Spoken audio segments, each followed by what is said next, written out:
Ladies and gentlemen, welcome to MTG Traders. My name is Taryn, and this is Rakdos Madness for Pauper.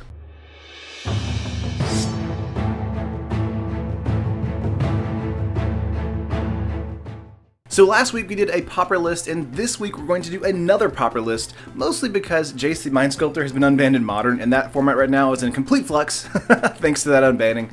So we're going to focus on Pauper for today.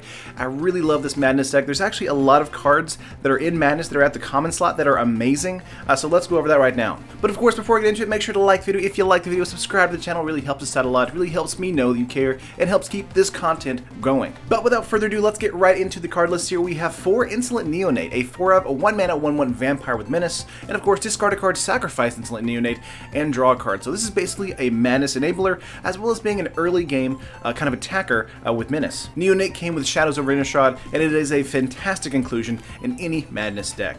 Next up here we have Pulse Tracker. This is kind of like a Rakdos Vampire / Madness build. That's kind of how I built it, and so this is why Pulse Tracker's in here, but it's a great way to actually have some life loss against our opponent as well. It is a 4-up, 1 black mana, 1/1 Vampire Rogue. Whenever Pulse Tracker attacks, each opponent loses 1 life. So if it attacks in, they're losing 1 life, and they'll lose 2 life if Pulse Tracker hits. In the early games on turn 2, Pulse Tracker will most likely get in for 2 points damage, and another point if it's not blocked. Next up here for us, we have 4 Dusk Legion Zealot. This is a new card from us for Rivals of Ixalan, a 4-up, 2-mana, 1/1 Vampire Soldier. When Dusk Legion Zealot enters the battlefield, draw a card and you lose 1 life. So the hardest part about using or piloting a Madness deck is that you actually run out of cards really quickly, and Zealot is kind of here to help kind of mitigate that, as well as just be a great vampire to attack in on turn 3 as well. While Zealot won't win any kind of like awards for us, I do think that Zealot is very good at being able to kind of filter through our cards a little bit, get us a blocker if we need it, and just overall have a great value package for just 2 mana.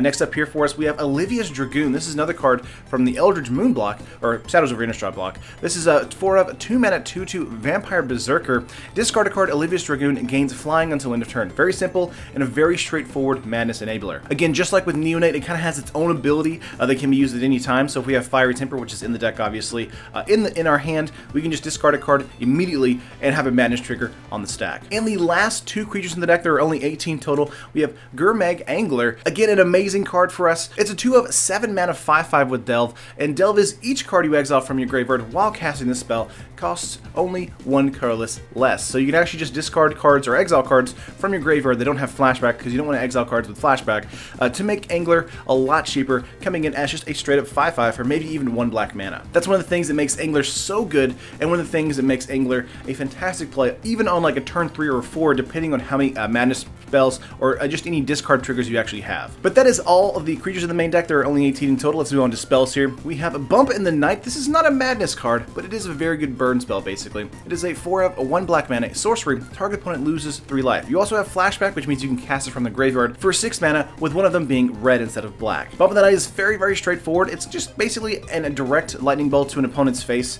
Can be 6 damage instead of 3, and that's awesome. Next up here for us, we have Faithless Looting. This is one of our great Madness enablers here. This is a 4-of, 1 red mana sorcery. Draw 2 cards, then discard 2 cards, and it has flashback for 3 mana. That's amazing. Being able to use Faithless Looting multiple times, or even discarding a Faithless Looting from a Faithless Looting, having 2 in the graveyard, means that we're going to be able to get a lot of value out of Faithless Looting, getting a lot of Madness triggers as well. Moving on here to some removal, we have 3 Lightning Axe. This is a 3-of, 1 red mana instant. As an additional cost of Lightning Axe, discard a card or pay 5 colorless. We don't want to pay the 5 colorless, that's insane.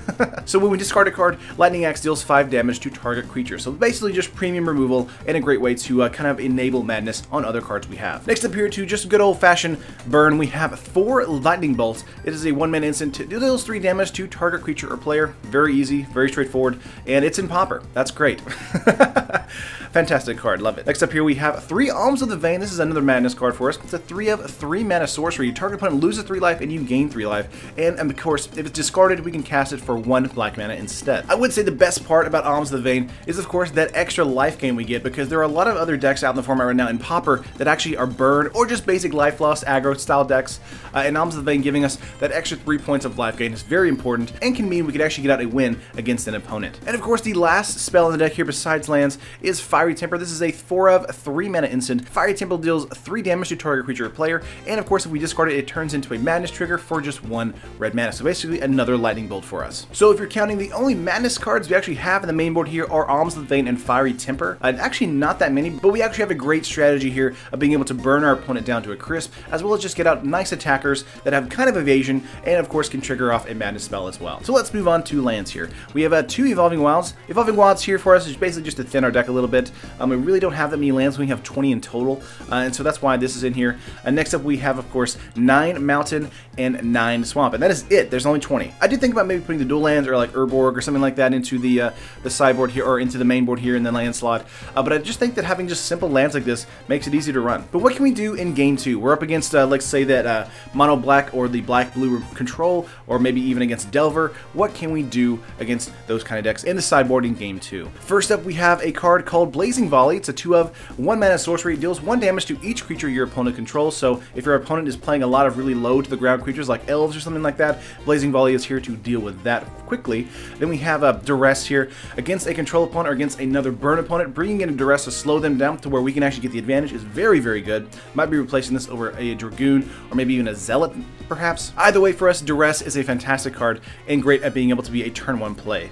Next up for us, we have Pyroblast. This is one of the most expensive, or the most expensive rather, card in the actual deck here. It is a 2/1 red mana instant. Choose 1 counter target spell if it's blue, or destroy target permanent if it's blue. So fantastic for us against the Delver decks, being able to counter things or just be able to straight up destroy them for 1 red mana. Next up for some graveyard hate, we have Relic of Progenesis. This is a 2/1 mana artifact. You can tap it and target player exiles a card from his or her graveyard, which is great, or we can pay 1 exile Relic and exile all cards from all graveyards, and then we draw a card. So it can be a good draw engine in the mid to late game, but because we have cards with flashback and we need stuff in our graveyard for a Ger Meg Angler, Relic may not be coming in as useful with the pay 1 exile, but it will be useful if we want to just tap it and exile a particular card for an opponent's graveyard. Moving on here for some more removal, we have 2 Shatter, very straightforward. It's a 2/2 mana instant, destroy target artifacts. Love it. Always going to use it if we need some artifact hate. And the last 3 are Terminate. This is a 3/2 mana instant, destroy target creature. It can't be regenerated. So against those blue-white heroic decks, against anything that goes really large, Terminate's going to come in probably over the lightning axes and hopefully deal with those as quickly as possible. But that is the full 75, folks. On MTG Traders, it's coming to about 25 tickets, and of course in paper it's coming to about 36 bucks. The biggest amount, of course, coming from the Pyroblast. If we remove Pyroblast, that's probably cutting about 14 tickets worth on MTGO. Not sure how much it would cut actually in paper, but it's going to be quite a lot as well. I love me some Madness. I loved it back when Shadows over Innistrad was in the standard format a couple months ago. And of course, I love Pauper because this deck is only 25 tickets on MTGO. That's crazy. But of course, let me know what you think, guys. Do you like it? Do you hate it? Do you have any suggestions for it? Would love to hear what you guys have to say. The way I kind of build the decks now is I use Scryfall a lot for my advanced tab features, looking for things that I want it to do, like discard cards or Madness, things like that. I know that brewing sometimes like that can mean I have blinders on, so if I'm missing a card, please let me know. Would love to always have a great conversation with you guys in the comments below. Like the video if you liked it, subscribe to the channel, and of course, I'll see you on the stream or in the next video. Peace.